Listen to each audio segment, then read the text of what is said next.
Gotta love that intro. I'm your host, Darshawn McAway. Thank you so much for tuning in to wildpodcast.me. We have a special guest today. We have KT Anglehart. She's going to be talking to us about her book, The Twin Flame. KT, how are you doing? I'm good. How are you?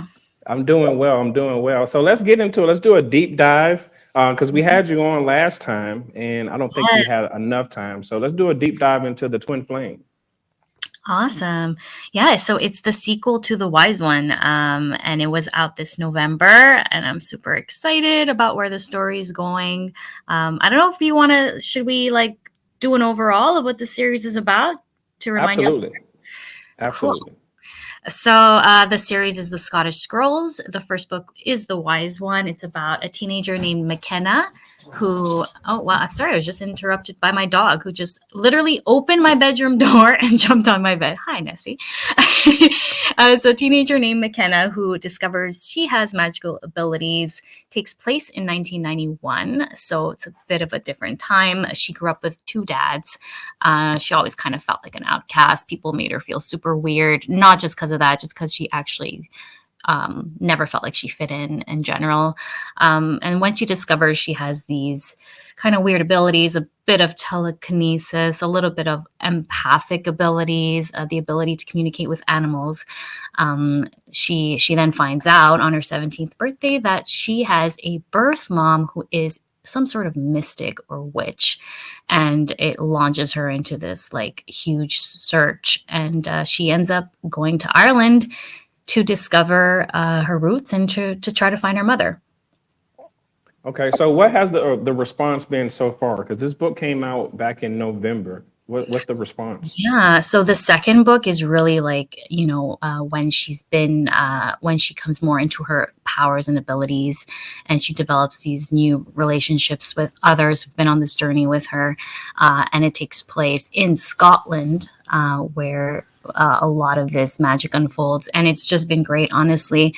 I just keep getting the second one is better than the first, and I just find, and they're like, I don't know if that's like insulting to you or not, and I'm like, and I always say, oh my gosh, no, like it fills my heart. It makes me so happy because I felt the first one, it was like a labor of love, and I always had this fear that the second didn't have that same sort of passion and magic, but everyone says it does and more. So honestly, I'm really, Right. I couldn't be happier.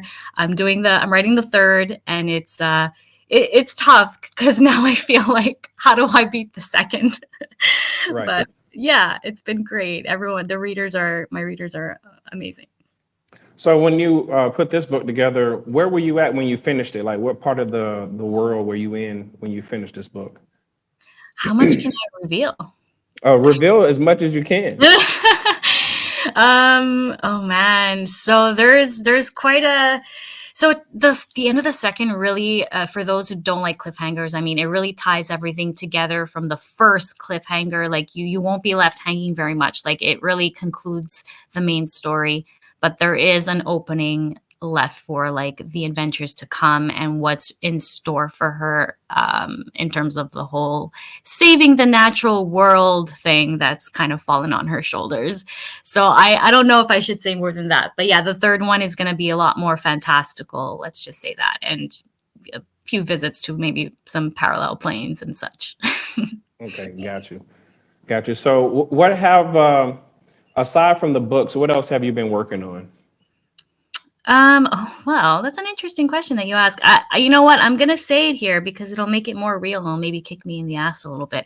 I'd like to start a podcast, and it's gonna be kind of like a spin-off from this series, like sort of the past lives of all of like of my main character McKenna, and like just some adventures that uh, she's um, she's been through. And at the same time, it's a bit of a history lesson because I love history and I love ancient sites, and I think there's so much magic around that. So it's going to be kind of like little short snippets of her encounters of her in her past life with these amazing like historical places. So it's a little bit of like teaching moment, but super fun because it's going to be from the perspective of a witch.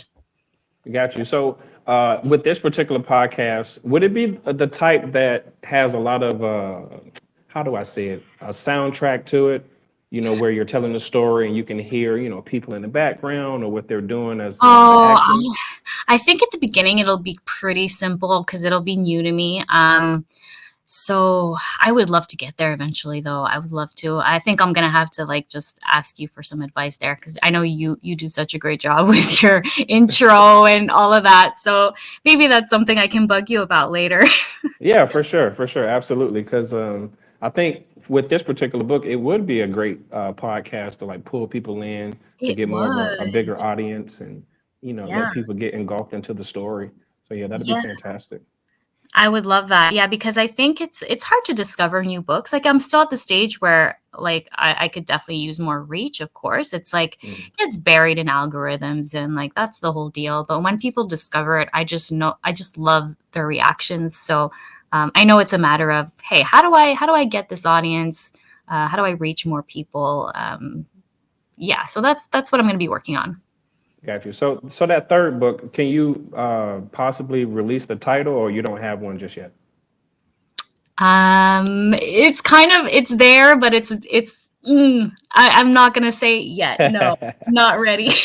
And keeping everybody on the cliffhanger. Okay, I see how it That's is. I see how it is. yes, I but see how it is. it's a fun title. Like it definitely reveals where we're going and what we're doing. Yeah. Right. All right. So let me ask you this. This is something new that I'm trying out. Your reflection for today. What's your outlook for today? As you woke up this morning, what's your outlook? What's your Oh, reflection? oh, that's lovely. I actually have such a busy physical day. I'm moving a lot of things around today. So let me see. My outlook. I think I've been feeling like kind of lucky. Like there's so much craziness, and I don't mean to sound. I don't know. Like I woke up like content. I guess. Like okay, this is my path. This is where I'm at. This is my dog. This is my husband. Like I don't. Everything is just. I have nothing. Like we have hard days, but I just felt really content. Like okay, we're busy. We're doing stuff, everything's on the right track. And I don't know. I guess in that way, if that answers your question. Yeah. So let's talk about this. Those hard days. Yeah. How do you get over your hard days? Because a lot of people, the reason I ask is because a lot of people don't see tomorrow. So how do you get over your Mhm. hard days or your hard times? Oh man. And I get down days. Let me tell you. I really do. It time helps heal those hard days. And speaking with my friends who totally understand where I'm coming from, so that empathy and that exchange and like just not keeping it bottled up really helps. And my husband snaps me out of those days a lot of the time because he's so logical. So he does it in a way that like is more pragmatic, which I love because I am not pragmatic often. I'm just kind of like very emotional. So I love that outlook. So I think speaking about it is the best thing.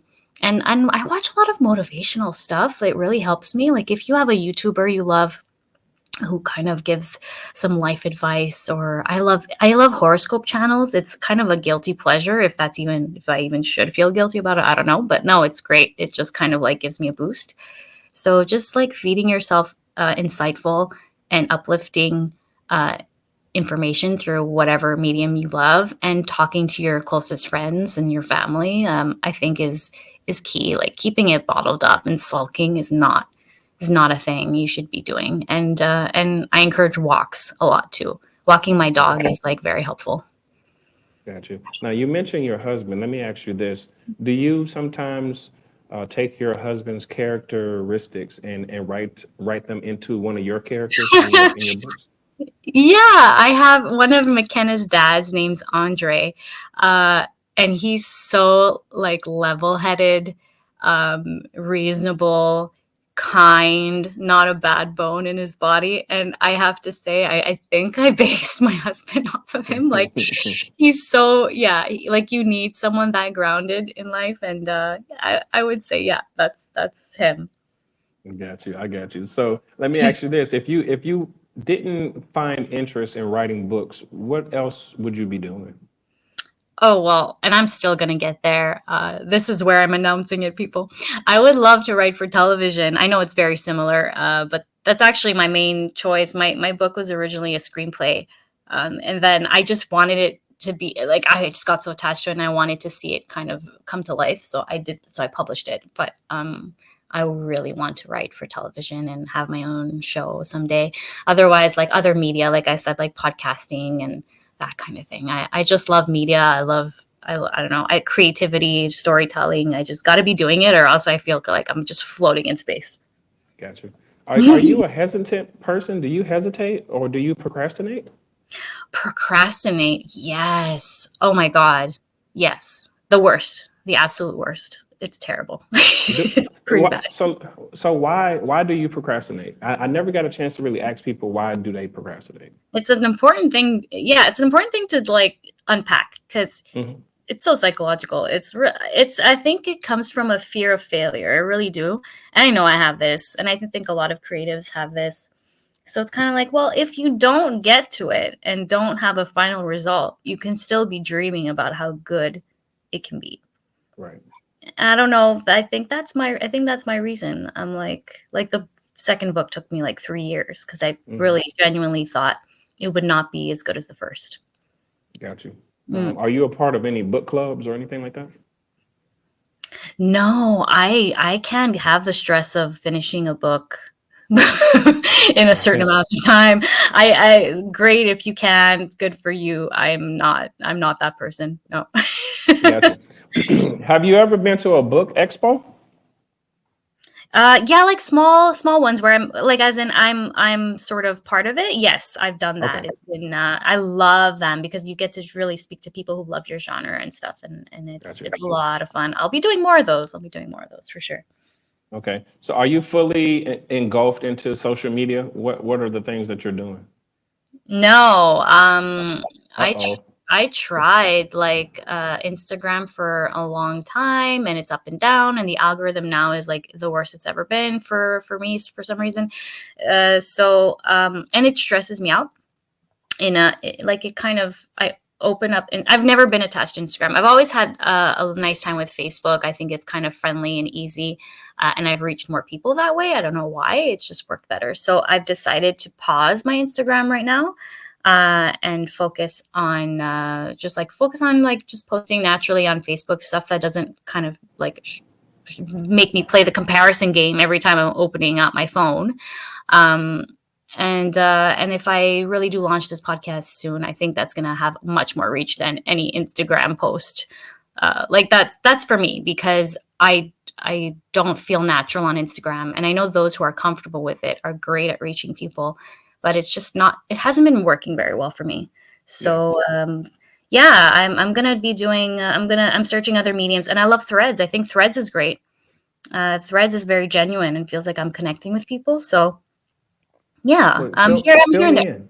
Fill me Thread, in on threads. yeah, it's like sort of a Twitter, but it's not as angry. Like it's just you find your community very easily. I don't know if it's the way they're doing the algorithm or something, but it's easier to have a conversation, to share your interests, to meet other authors and readers, and it's just like a friendly vibe.